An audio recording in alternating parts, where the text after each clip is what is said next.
이용학, 이분도 너무나 유명합니다. 이산자. 예, 이용학. 그렇죠. 디아스포라. 예. 자, 이용학에 대해서 이야기를 하면요. 여기 나오죠. 거기 6장 거기 124쪽 오른쪽에 식민지 현실의 성찰과 단편 서사시의 가능성. 그래서 이용학이 나와요. 여러분 이용학은 하나 알려드리면 여러분 이제 이거는 절대 모르실 거예요. 이용학 문학관, 이용학이라는 사람이 있어요. 그러니까 이용학 문학관 나중에 이야기. 하여튼 이용학에 대해서 좀 이야기를 하면 거기 이용학은 보세요. 1930년대 중반 이후에 거기 찾으셨어요? 대관 부분에 군국주의의 그 강화로 난 격변의 현실 이런 걸 이야기하는데 이산 지금 아까 바로 말씀하신 그 디아스포라, 그걸 디아스포라 모르시면 한번 써보세요. 디아스포라의 숨결을 불어넣었다. 그거 되게 중요합니다. 그리고 그다음에 이제 이 사람은 여기 보면 시인 자신이 이렇게 나왔죠. 출생해서 밀수 이게 되게 재밌죠. 밀수업에 종사했던 것으로 알려진 아버지를 따라. 그러니까 이 사람이 밀수가 아니라 아버지가. 그래서 그러니까 이산자를 경험을 하면서 성장을 해요. 그리고 유학생 신분으로 학업과 노동을 병행하면서 시를 창작했고요. 그래서 이제 그런 걸 통해서 이 디아스포라가 등장했다. 이렇게 이해하시면 되겠고요. 그다음에 이용학은 여기 이제 보면 여기 보면 고향이 아닌 북쪽 먼 곳에서 객사 갑자기 이제 죽는 걸 객사라고 하잖아요. 가부장의 비극적 삶, 가난을 견디기부터 야반도주한 친구네 집안의 불행한 거. 그래서 이제 이용학의 시를 읽어보면 뭐가 많이 나오냐면 그 이용학 씨는 털보네 이야기가 나와요. 털보네 들어보셨어요? 안 들어봤어요? 이용학의 그 작품들 읽어보면 털보네 그 아저씨 이야기들이 막 나와요. 이용학의 작품들을 보면 하여튼 그 나중에 또 기회 되면 알려드릴게요. 그래서 이제 그런 걸 통해서 우리 민족 그러니까 이런 걸 우리가 뭐라고 하냐면 마이크로코스미라고 하는 거예요. 마이크로코스미 뭐냐? 소우주. 자, 우리들의 일그러진 영웅이 학교를 이야기하는 게 아니죠. 우리들의 일그러진 영웅 모르실 수 없죠. 그 엄석대 이야기. 엄석대가 반장인데 막 그게 독재를 이야기하는 거거든요. 근데 그 독재를 직접적으로 쓰면 이게 좀 걸리겠죠. 검열에. 그러니까 그걸 학교를 통해서 엄석대라는 그 반장의 이야기를 통해서 독재를 이야기하는 거예요. 아시죠? 이것도 마찬가지라는 거예요. 그러니까 털보네의 비극이라고 하는 것 자체가 우리 민족 전체의 비극으로 이야기하는 것처럼 이런 걸 뭐라고 한다? 소우주. 이건 책에 안 나오는 말인데 제가 설명드린 겁니다. 마이크로코스մ. 그것도 알아두세요. 자, 됐죠? 그 다음에 이제 이용학에서 중요한 거는요, 거기 그 마지막 단락을 전체 네모를 좀 쳐볼까요? 이용학은부터 끝까지. 이게 중요해요. 자, 식민현실의 비극성, 거기에 가해진 식민 권력의 폭력성을 포착해서 일상에 알려진 소재 이야기에 발굴했고, 식민지 민중에 대한 연대의식, 뭐 이런 것, 일제 폭력에 대한 비판의식을 나타내려고 했다. 이렇게 이해하시면 되겠습니다. 자, 127쪽으로 가보겠습니다. 이용학. 그래서 이용학은 아까도 이야기했지만 이산자의 삶을 경험하면서 태어났다는 거고요. 14년생이에요. 함경북도 경성에서 태어났고요. 자, 그래 뭐 58세 폐병으로 영면에 들었다고 나오고 있습니다. 그러니까 이 당시에는 58세면 상당히 많이 사신 거예요. 뭐 왜냐면 30도 안 돼서 돌아가신 분이 되게 많거든요. 뭐 그런 시인이라는 거 이해하시고요.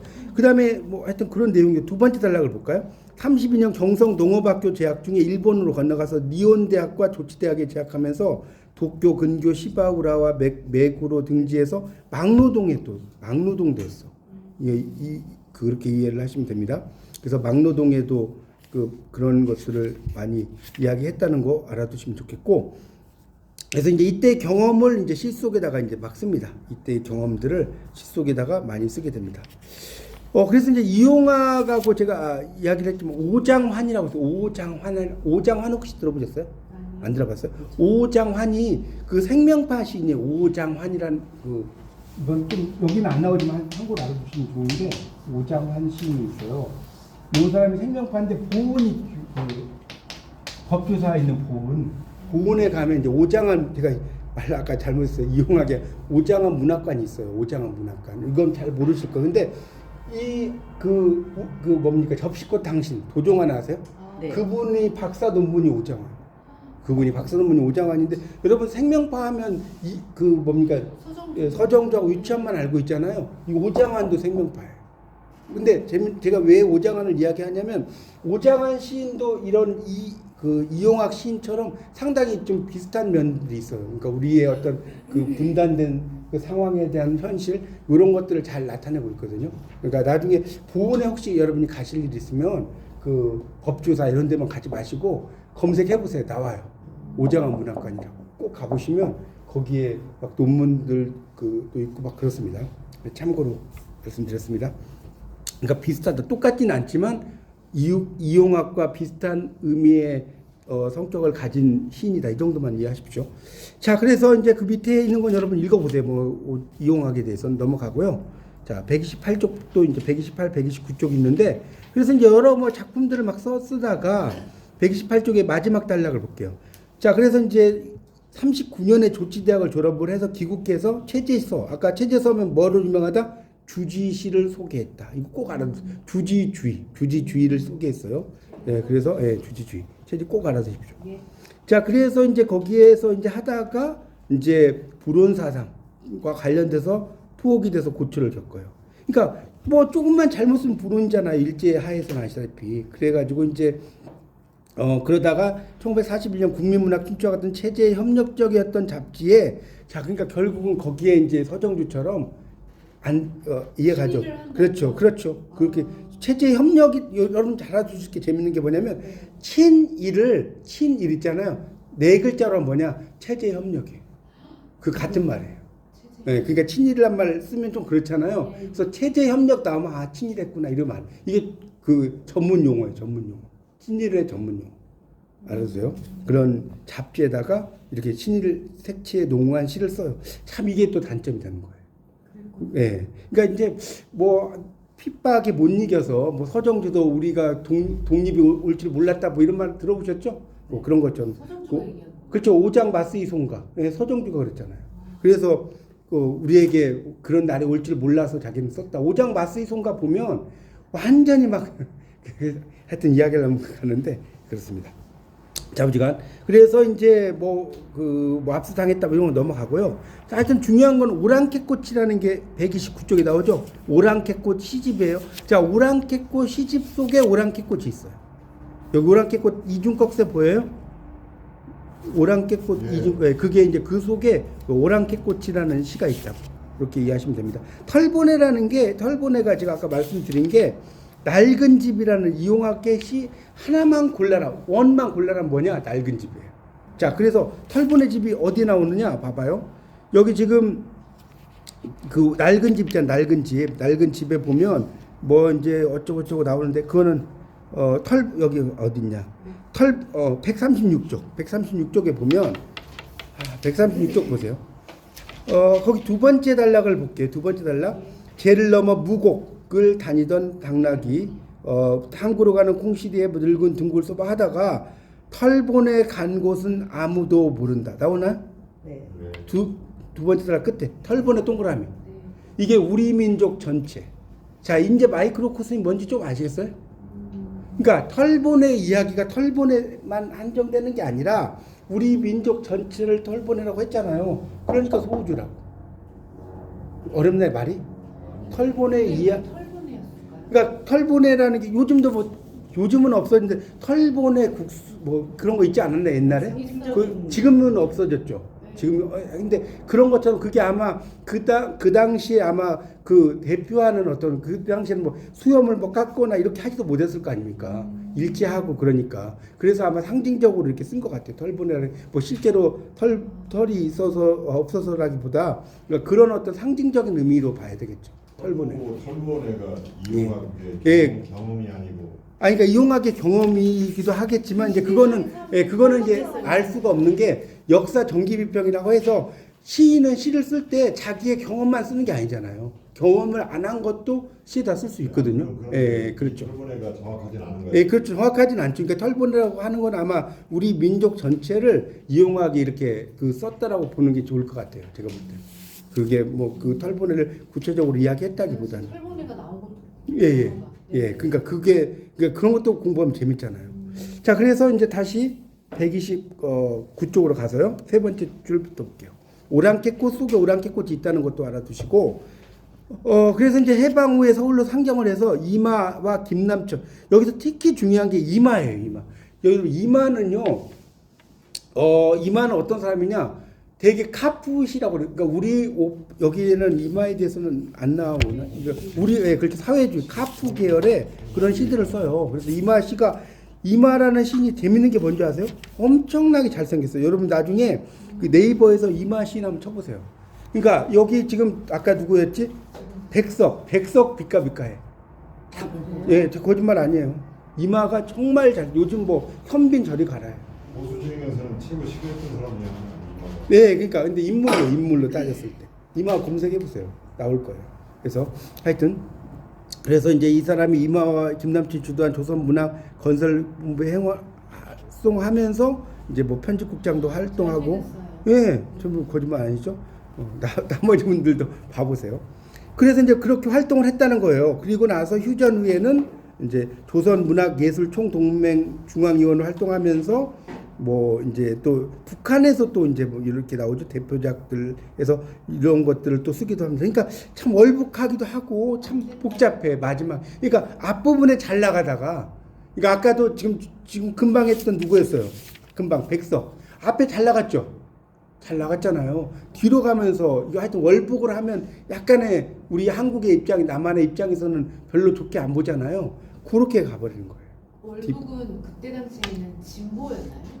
뭐 진보라고 할 수도 있고 이제 자기가 이제 태어난 또 고장이 있으니까 그 진보라기보다는 어떤 수구 초심처럼 내가 태어난 곳에는 이렇게 가야 되겠다는 그런 옛날에 그런 감정이 있을 거 아닙니까? 그런 꼭 뭐 북한의 체제에 동조한다기보다는 그런 의미로 좀 이해하시는 게 좋을 것 같아요. 체제 동조보다는 네.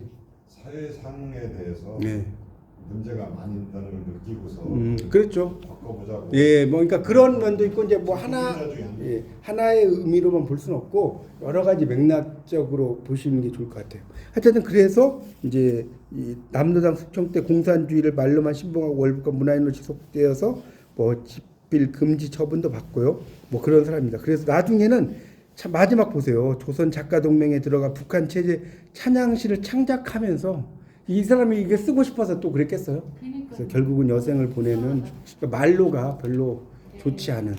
그러니까 이런 그 작가들이 너무나 많습니다. 참 나중에 막 총살당하기도 하고요. 그 작가들 보면 카프 작가들 보면 예, 조명이라고 들어봤어요? 낙동강을 총살당해.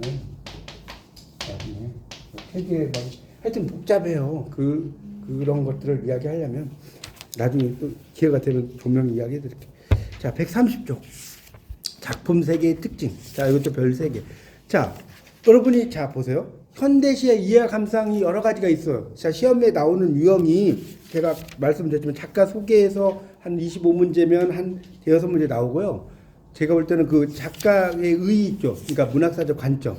거기서 한 5문제, 10문제 나올 거 아닙니까? 작품 세계에서 한 15문제 정도 나와요. 작품 세계가 그만큼 중요해요. 그러니까 가장 중요한 걸 꼽아라. 작품 세계예요. 가장 중요한 걸. 나는 이것저것 시간이 안 돼. 뭐만 공부해? 작품 세계만 공부해도 여러분 충분히 B학점 이상 맞아요. 나는 A 플러스 아니면 지금을 달라 하면 다 봐야 돼. 근데 난 B학점 정도면 거짓말 아니에요. 작품 세계만 보셔도 충분합니다. 자, 다시 130쪽 볼게요. 그래서 작품 세계는 1번 식민지 민중의 미극과 애도의 진정성. 비극 슬픔이잖아요. 애도 이것도 슬픔이죠. 진정성. 그러니까 이거 여기다 옆에 써주세요. 자, 그래서 이 작가는 어떤 걸로 나타내냐? 이야기를 오히려 이야기 한번 써볼까요? 옆에다가 이야기. 그러니까 이용학의 작품들은 하나의 그 소설가. 어떻게 보면 이용학의 시는 이렇게 생각하시면 돼요. 그렇죠. 산문이고 단편 소설 같은 시예요. 그렇게 이해하시면 쉬워요. 단편 소설과 같은 시. 이용학의 시를 읽어보면 그 자체가 하나의 소설이에요. 그렇게 이해하시면 아마 딱 맞을 것 같습니다. 그러니까 이마도 단편 그 시를 많이 쓰거든요. 이용학과 좀 그 일면 비슷해. 이용학과 이마가 약간 일면 비슷해. 근데 이마는 완전히 카프 쪽으로 간 사람이고 이분은 이제 초창기에 시는 카프가 아니라고 그랬죠. 나중에 이제 북한 동조하는 거죠. 그렇게 이해하시면 될 것 같습니다. 자, 그래서 이제 130쪽에 보면 20년대, 30년대 식민지 조선인 상당수는 향토를 빼앗긴 채 고된 노동에 시달려 유임이 된다는 거. 이런 게 그 뭡니까? 이육사의 절정의 매운 계절에 제가 저번 주에 이야기했죠. 채찍에 갈겨 마침내 북방으로 휩쓸려 가다. 기억나시죠? 그런 걸 쓰는 겁니다. 자, 그렇게 이해하시면 될 것 같아요. 그래서 이용학은 거기 이제 네 번째 줄 볼까요? 향토에서 여기 좀 밑줄 주세요. 향토에서 쫓겨나 낯선 땅에서 삶을 꾸려야 했던 조선인의 비극을 이야기하고 있다. 뭐 밑에는 몰라도 돼. 그런 걸 이야기했다. 이렇게 이해하면 될 것 같고요. 자, 이 사람이 유이민 출신이라는 건 아까 디아스포라도 다 이야기를 드렸습니다. 그래서 그런 어떤 여기저기 떠돌면서 느끼는 감정 이런 것들을 쓰게 됐다. 이 정도 이해하면 돼요. 자, 131쪽에 보니까 이용하게 풀벌레 소리 가득 차 있었다. 나올 거예요. 그죠? 이게 이제 그 시예요. 우리 집도 아니고 일가집도 아닌 고향은 더욱 아닌 곳에 아버지의 침상 없는 최후의 밤 불벌레 소리 가득 차. 자, 그러니까 결국 이거 뭘 의미해서? 자, 사람 돌아가신 거 문자 뭐라고 했죠? 임종. 임종을 이야기. 임종이란 말 들어보셨죠? 네. 다다를 임자에 맞질 종자 아닙니까? 임종 이야기. 아버지 침상에 그 없는 뭐 최후의 밤 나오잖아요. 자, 그다음 오른쪽 볼까요? 노령을 다니면서까지. 노령이 뭔지 아세요? 러시아 영토. 여러분 재밌는 게요. 지금은 약이 안 나오는데 예전에 정로안이라는 약이 있었어요. 지금도 나오나요? 정로안이 뭔 뜻인 줄 아세요? 근데 러시아를 정복하자는 뜻이에요. 정로. 정이 정복할 정자에 노가 러시아 노자예요. 화는 알약이고. 정말. 예, 그러니까 아라사라고도 하고 러시아를 노어란 말 들어봤어요. 노어 노문학과. 그 노예 노. 그래서 정로안의 정로가 모르셨죠? 지서진데 왜 거기에 러시아가 왜? 아니, 그러니까 그게 이제 러시아와의 관계가 우리 옛날에 별로 안 좋았잖아요. 그러니까 그런 것들의 감정들을 아마 그 속에다가 써놓은 것 같아요. 정로안 같은 경우도 그거는 제 말이 아니고 제가 그 정보만 분의 그 이야기를 들은 거니까. 하여튼 그런 의미로 써놓았대요. 하여간 러시아 영토를 다니면서까지도 자 밑에 보세요. 애써 잘해온. 이 잘해온이라는 건 키운이야. 키운. 방언이 방언.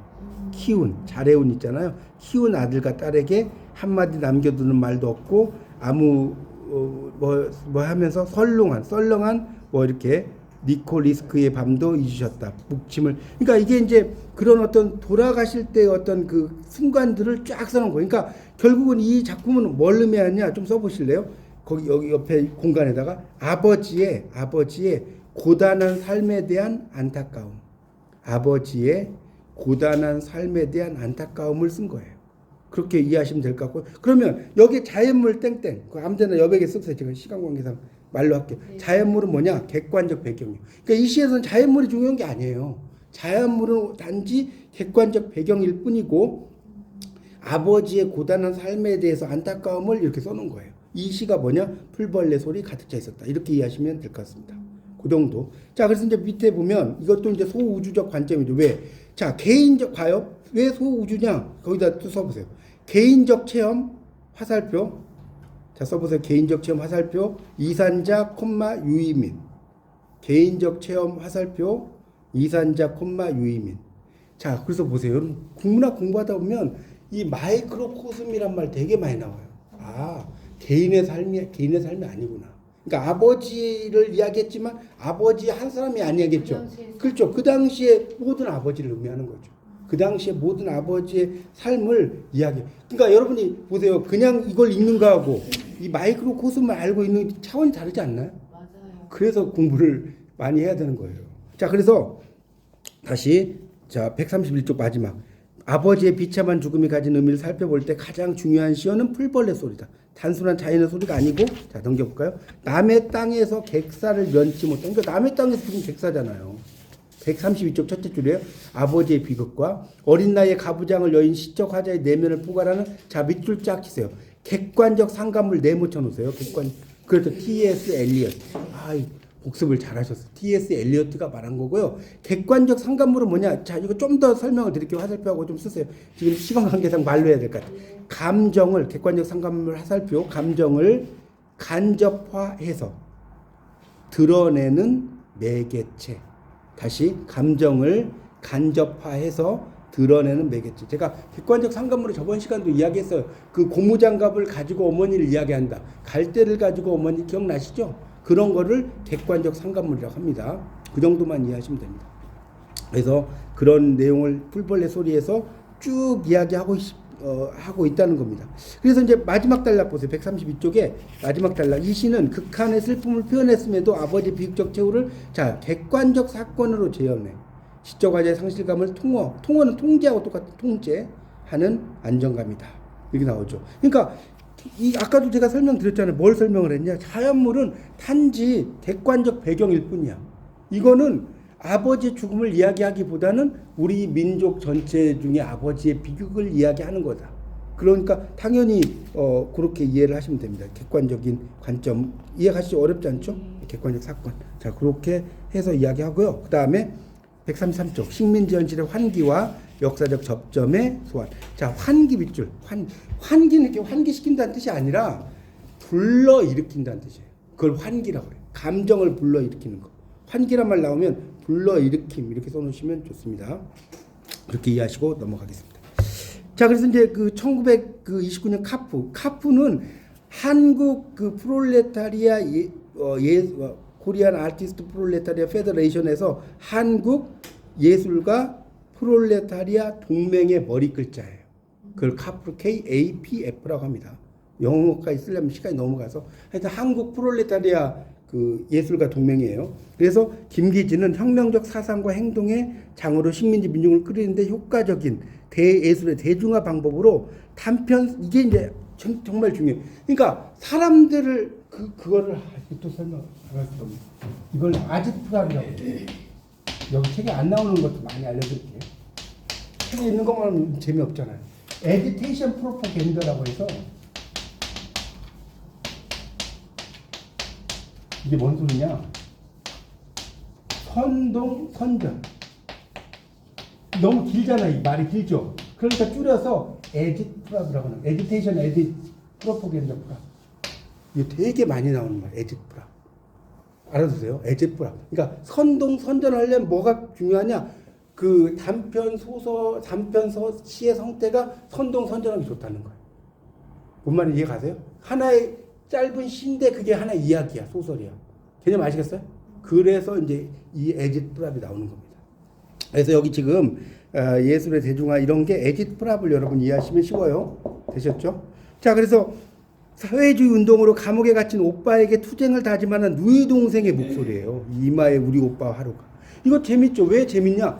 이마는 지금 남자잖아요. 근데 우리 오빠와 하루이면 이게 시적 화자가 여자의 남자예요.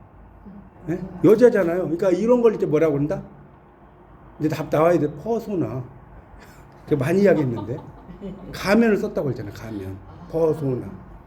이게 다 연결되지 않아요, 공부가? 아, 이런 걸 우리 그 시로 쓰는 나의 이야기의 퍼소나 제가 막 강의했잖아요. 자, 그래서 하여튼 그런 것을 이야기하고 있다.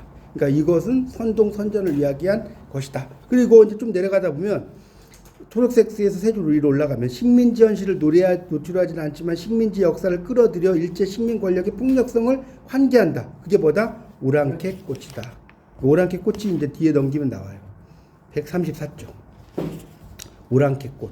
그러니까 오랑캐라는 것은 외적 또는 이민족이라는 뜻이에요. 거기 그 134쪽에 그 밑에 검은색으로 나오죠. 오랑캐 꽃 밑줄 치고 외적, 이민족을 가리키는 이민. 오랑캐라는 게 그거 아니에요? 외적이나 이민족 그런 걸 이야기하는 겁니다. 근데 이 시를 읽어보면 반복이 많이 돼. 거기 이연을 볼게요. 134쪽에 구름이 모여 골짝골짝을 구름이 흘러 백년이 몇백 년 뒤를 이어 흘러갔나. 자, 구름 나오죠. 골짝골짝 나오잖아요. 100년 몇백 년에 100년 나왔죠. 그래서 이 시는 반복적 이미지가 많아요. 뭐 어렵지 않잖아요. 우리말이니까. 구름 골짝골짝 구름 100년 동그라미 쳐보시면 알 겁니다. 그 다음에 이제 쭉 내려가다 너는 돌감아도 털 메뚜리 이게 털신을 털 메뚜리라고 이건 알죠. 털 메뚜리라는 게 털신이에요. 털신. 그 다음 년 셋째 줄에. 그래서 자, 이 시에서 그 밑에 볼게요. 인상적인 부분을 뽑으라면 오랑캐 꽃이라는 이름으로 불기까지의 사정을 차분하게 서술했다는 거예요.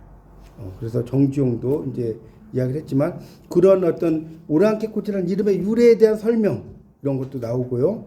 그래서 그 불편한 감정 뭐 이런 것들을 이야기합니다. 그러니까 결국은 우리나라를 빼앗은 일본, 인도 우리에게 오랑캐잖아, 오랑캐. 그런 것들을 이제 이게 비판적으로 이야기했다. 그러니까 다시 말하면 이 이야기가 어디 나오냐 봐요. 밑에서 셋째 줄 134쪽 거기 밑줄 쓰세요. 그 다음에 제가 말씀드린 그대로 나와요.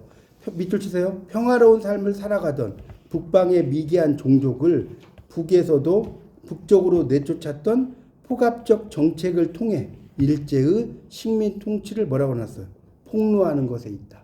그러니까 저항시는 아니에요. 당연히 이제 저항시는 아니에요. 이용학은 저항시는 아니지만, 그러니까 이런 시인을 어떻게 이야기했냐? 저항시적 특성을 지닌 시인. 제가 김소월도 저항시인은 아니라고 그랬죠. 근데 우리에게 보섭될 땅이 있다면을 보면 저항시적 특징이 있었어요. 옷과 밥과 자유. 기억나실 거예요. 이거 똑같다는 거예요. 오랑캐꽃을 통해서 어떤 예 말씀하세요. 그때 그 북쪽이면은 남쪽. 예, 그쪽. 예. 여진족이었잖아요. 그러니까 여기가 오랑캐라고 하는 게 고구려인은 또 아니고 중국인도 아니고. 그러니까 그게 이제 우리 역사에도 보면 여진족이라고 하는 게 그 우리의 입장에서는 우리 백성은 아니잖아요. 그러니까 그런 맥락을 보면 되는데. 말이 달라져. 언어가. 네, 그렇죠, 다르죠. 어쨌든 그래서 이 오랑캐꽃이라고 하는 이름을 통해서 그런 의미로 보시면 되죠. 그 결국은 일제를 비판하는 건데 그걸 노골적으로 비판했다기보다는 읽어보면 어때요? 약간 돌려서 검열을 좀 피했다고 볼 수가 있을 것 같아요. 이 시를 읽어보면 이제 그런 내용들을 이야기를 했다라고 보시면. 그러니까 시라는 게 시든 소설이든 약간은 돌려서 이야기해요. 자, 우리가 이상하에 빼앗긴 들에도 보면 오는가를 보면 지금은 빼앗긴 일본이 봤을 때 생각해 보세요. 빼앗긴 조국에도 광복은 오는가 아니겠어요? 여러분이 검열자면 아니겠어요, 기겠어요? 그거죠. 근데 그냥 넘어가겠죠. 그래서 그냥 노골적으로 안 썼잖아요. 빼앗긴 들에도 봄은 오는가 하는데 원래는 빼앗긴 조국에도 광복은 오는가 아니에요? 제 말이 어렵나요? 근데 지금 자르자니 그렇고 애매하니까. 네, 그렇죠. 애매하니까 통과. 네, 이상하의 그 시가 지금 네. 이 시대에 너무 딱 맞는 것 같아요. 예, 예, 그렇죠. 그렇죠. 아니, 그러니까 옛날에 시들이, 보세요. 이야기해서, 금준미주 천인열 이런 시 있잖아요. 이몽룡의 시에, 거기 봐요. 총누락시 민누락이요. 가성고쳐 원성고락. 초의 눈물 떨어질 때 백성의 눈물 떨어지고, 노래소리 높은 곳에 원망소리 높도다. 이게 촛불시위하고 벌써 촛불시위를 그 이몽룡의 풍자시에 나온다니까. 여러분이 고전을 왜 공부하는지 아시겠어요?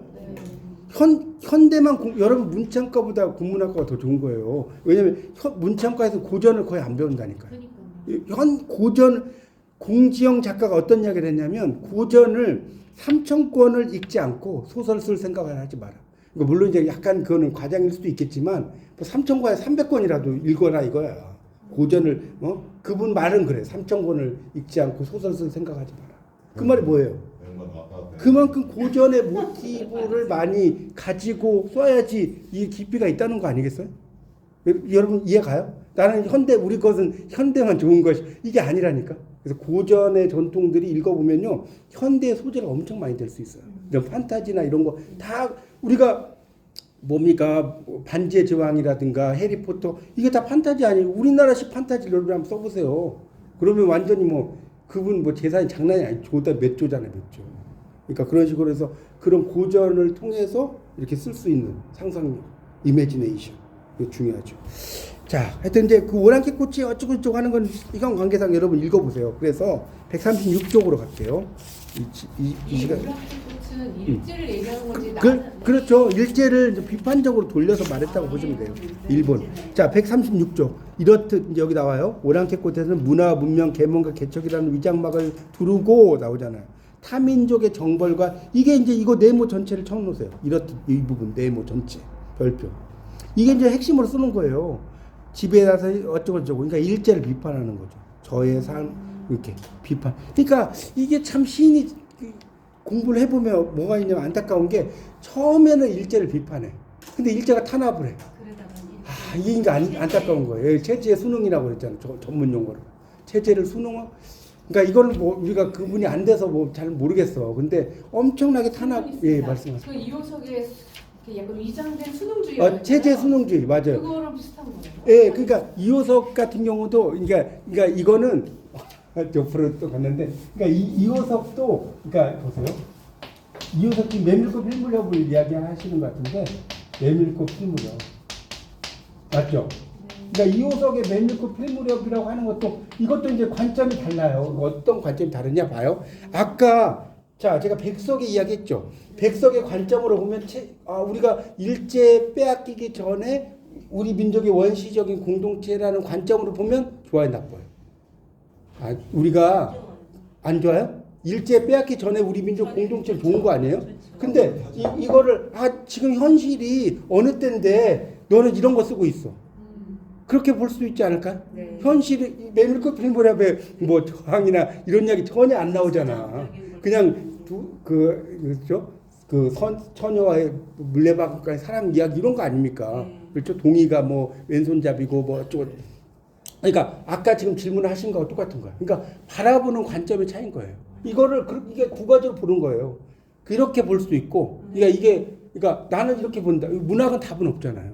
그러니까 A 입장에서 보는 사람, B 입장에서 아까도 지금 그 들여다보는 그 과정을 그 관종으로 보느냐, 통찰력으로 그렇게 보시면 되겠죠. 그러면 좀 이해가 답이 명확한가요? 예, 되셨죠? 예. 자, 그래서 작품 원문의 이제 해설에 이제 쭉 나오는 낡은 집. 이용학은 제가 아까 말씀드린 하나만 꼽아라면 낡은 집이에요. 베스트 작품이. 다른 거 몰라도 돼요. 오랑캐꽃도 있고 뭐 있지만 이용학의 한 편은 낡은 집이다. 자, 그래서 이 작품을 여러분 잘 보셔야 돼요. 자, 136쪽. 날로 밤으로 이거 할 얘기만 있는데 시간이 이게 50분까지 해야 되는데. 자, 날로 밤으로 왕거미를 줄치기에 분주한 집, 마을서 흉집이라고 꺼리고 낡은 집, 이 집에 살았던 백성도 쭉 가다가 여기 봐요. 뭐 쭉 넘어가다가 자, 이제 위에는 건너뛸게요. 마지막 줄에 찻길이 놓이기 전 나왔죠. 찻길 동그라미 쳐봐요. 찻길이 뭐냐?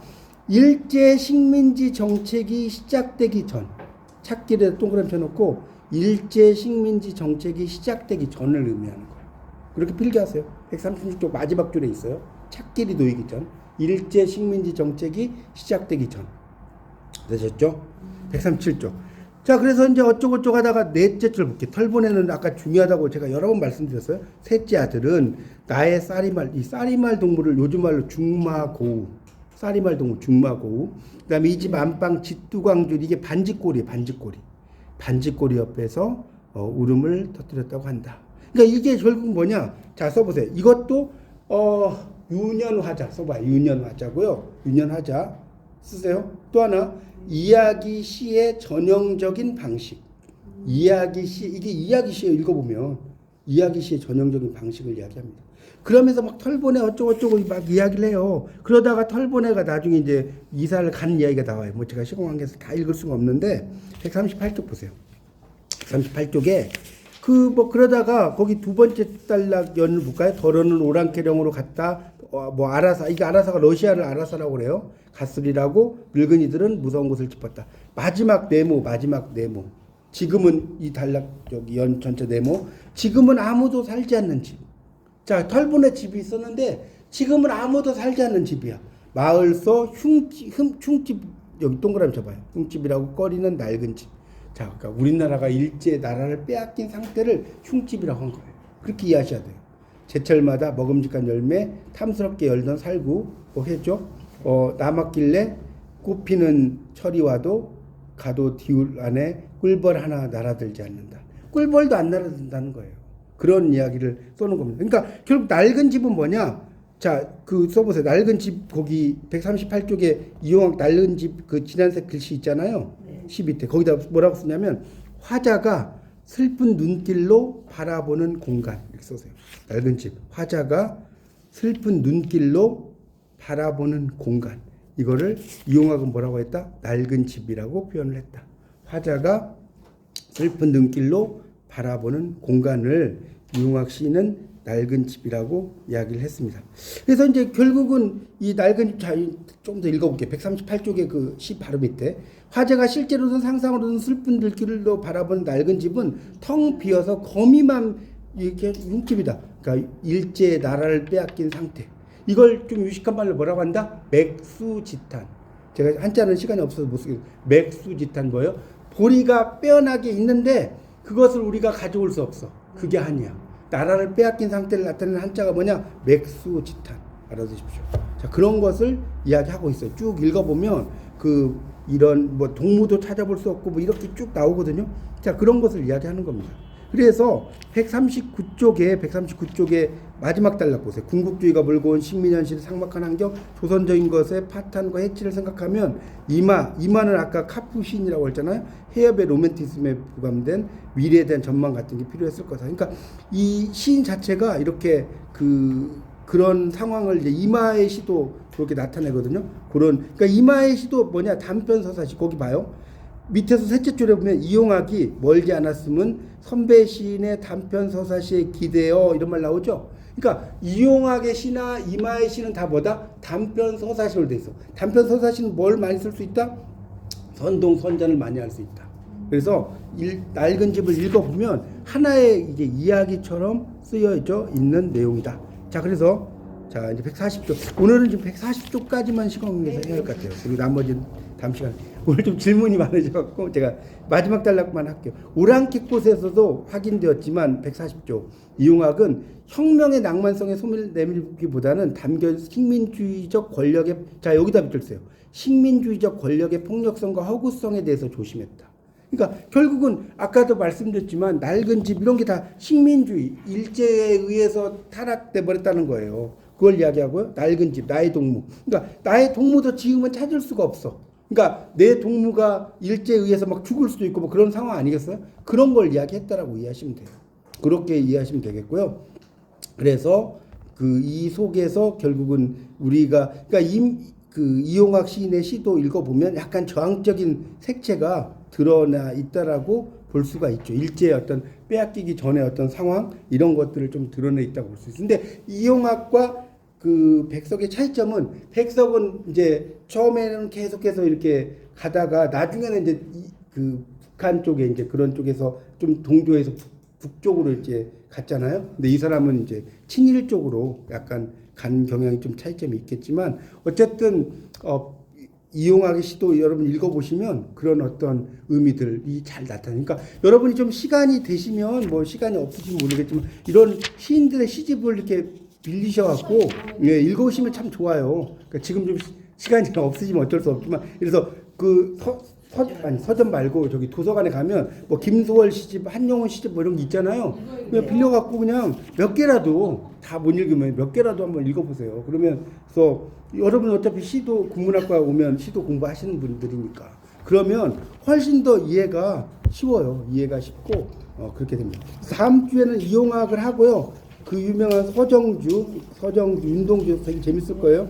그다음에 박목월, 박두진, 조지훈까지 제가 한 번에 제가 3챕터씩 나가려고 그러니까 50분에 제가 목표는 50분에 한 신 이걸 30분에 한번 생각해 보세요. 이건 뭐 폼도 잡다 끝나버려. 그러겠어 안 그러겠어요? 그래서 30분은 좀 너무 무리고 50분에 한 명씩 원래 한 3시간에 한 작품도 할 수 있어요 제가. 근데 그건 너무 진도가 안 나가니까 50분에 한 분씩을 최대한 빨리 하도록 하겠습니다. 네, 수고하셨습니다.